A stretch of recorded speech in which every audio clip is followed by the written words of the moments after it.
Hai semua, kita lanjutkan lagi kisahnya Dr. Riko Yux, bagaimana nasibnya setelah diusir dari rumah Tuan Hanafi. Sebelum menyimak, sebaiknya klik tombol subscribe dan lonceng, agar selalu dapat notif jika ada video baru ya. Terima kasih. Selamat menyimak. Ayah, teriak Lira panik. Riko berbalik lagi ke dalam rumah lalu mendorong kursi roda Pak Hanafi ke tepi sofa panjang lalu membaringkannya. Ambil tensimeter dan stetoskop, perintah Riko pada suster. Suster mengangguk lalu berlari mengambil barang yang diminta Riko. Riko memeriksanya Pak Hanafi dengan teliti, lalu melepas stetoskop dari telinganya. Kita bawa ke rumah sakit aja, ayah harus dapat perawatan intensif, putus Riko.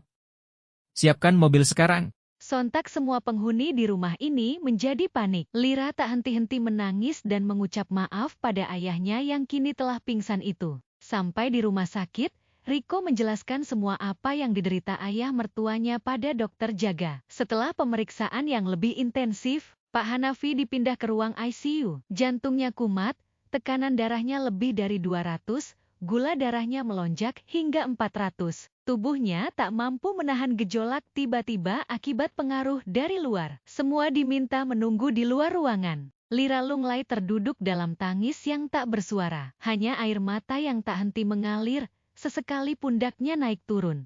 2 hari sudah Pak Hanafi dalam keadaan koma. Sejak saat itu Lira tidak pernah meninggalkan rumah sakit. Lira selalu menunggui ayahnya.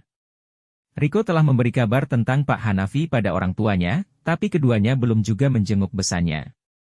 Lira, kamu makan ya? Aku bawa gurame bakar, ajak Riko sambil membuka bekal yang dibawa dari rumah. Kamu makan aja duluan, tolak Lira. Baru 5 suapan, Lira mengangkat tangannya, sudah kenyang. Riko hanya bisa mengangguk lalu meneruskan makan sampai habis. Menurut orang-orang rumah, gurame bakar adalah makanan kesukaan Lira. Koki di rumah sengaja memasaknya lalu menitipkan pada Riko agar Lira makan dengan lahap. Tapi sayangnya, menu itu hanya sedikit sekali dicicip olehnya. Lira duduk memeluk kakinya dengan pandangan kosong ke depan. Ruang tunggu pasien itu hanya sebuah lantai lesehan agak tinggi dari sekitarnya. Satu ruang tunggu untuk satu pasien yang berbatas kaca untuk melihat pasien yang berada di dalam ruang perawatan. Ko, panggil Lira tiba-tiba. Riko yang sedang membersihkan peralatan makannya, langsung menengok, ya. Kita sudah resmi bercerai kan?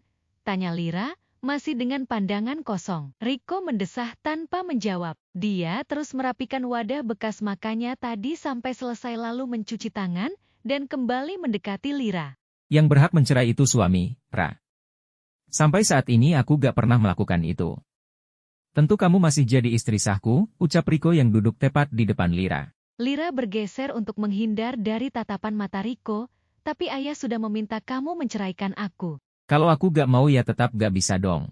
Bukannya kamu telah menyetujui dengan keluar dari rumah saat itu? Aku gak setuju, Lira. Aku cuma ngikutin apa yang dikatakan ayah, tapi aku gak mentalak kamu. Bagaimana jika nanti ayah sadar dan minta kamu menceraikan aku lagi? Apa sih alasannya? Gak ada, Ra. Anak yang dikandung Wina. Halah, dia aja yang mengada-ada. Gak hamil dia, perutnya gak buncit kan. Kalau ternyata dia hamil, Siapa bapak dari anak itu? Gak ada yang tahu pasti kecuali dia sendiri. Dan itu bukan aku, percaya deh sama aku. tapi kamu kalau mabuk, suka lupa ingatan. Apa yang kamu lakukan selama mabuk gak sadar kan? Kamu yang memang mau atau dijebak, kamu gak bisa membuktikan. Kalau aku bilang tidak, ya tidak. Aku mabuk hanya di kafe aja kok, gak pernah ngamar dengan siapapun. Masa mau begituan di tempat rame? Ngada-ngada aja Wina. Gak mungkin itu. Lira diam, gak tahu harus mempercayai siapa. Ucapan Wina begitu masuk akal, pun ucapan Riko. Lira sangat menyesal membuat surat perjanjian kontrak pernikahan itu. Lira hanya bermaksud menyenangkan ayahnya dengan menerima perjodohan itu. Tapi ternyata Lira terjerumus permainan nakal dari orang tua Riko yang hanya ingin mengambil kesempatan saja. Sudahlah, Ra. Kita doakan saja yang terbaik untuk ayah. Setelah ayah siuman nanti, kita sama-sama minta maaf.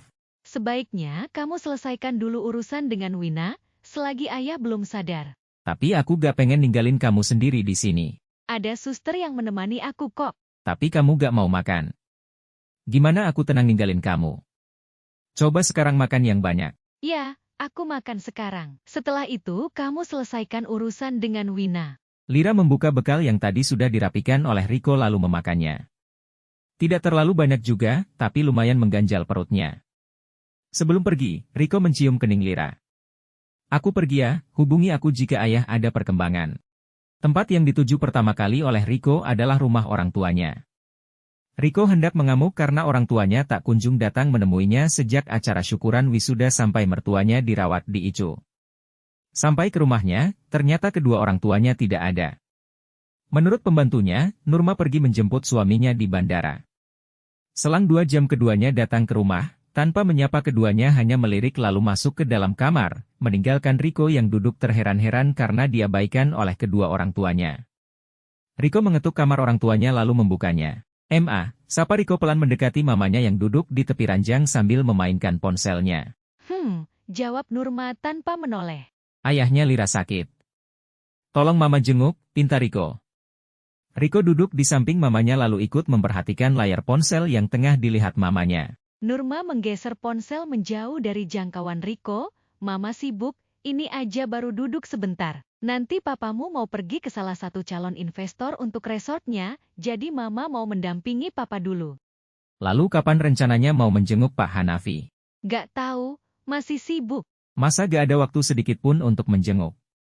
10 menit aja di sana, gak usah lama-lama, yang penting papa dan mama hadir di sana, pinta Riko lagi. Maksa banget sih, gak tahu orang sibuk aja kamu ini. Bentak Nurma. Rizal baru saja keluar dari kamar mandi menaikkan alisnya mendengar suara tinggi istrinya, ada apa? Ini anak lo. Gak ngerti banget orang tua lagi sibuk, minta ini itu, segala macam. Ucap Nurma masih dengan suara lantangnya. Aku masih ingat sekali saat kamu menangis dengan memegang surat tagihan dari bank dan memohon padaku untuk mengikuti kemauannya agar menikahi anaknya Pak Hanafi. Peristiwa itu masih sangat kuingat, dan tidak pernah aku lupakan, balas Riko dengan suara tak kalah tinggi. Maksud kamu apa? Mau jadi anak durhaka? Atau mau jadi batu sekalian seperti Malin Kundang? Dasar anak tak tahu diuntung? Bentak Nurma. Sudah, hentikan. Coba ceritakan apa yang sebenarnya terjadi, sela Rizal. Pak Hanafi sedang dirawat di rumah sakit. Aku ingin kalian menjenguknya, sekarang, ucap Riko lantang. Jangan paksa kami ke sana. Jawab Nurma. Kenapa? Tanya Riko heran. Karena kami ingin kamu bertanggung jawab atas kehamilan Wina.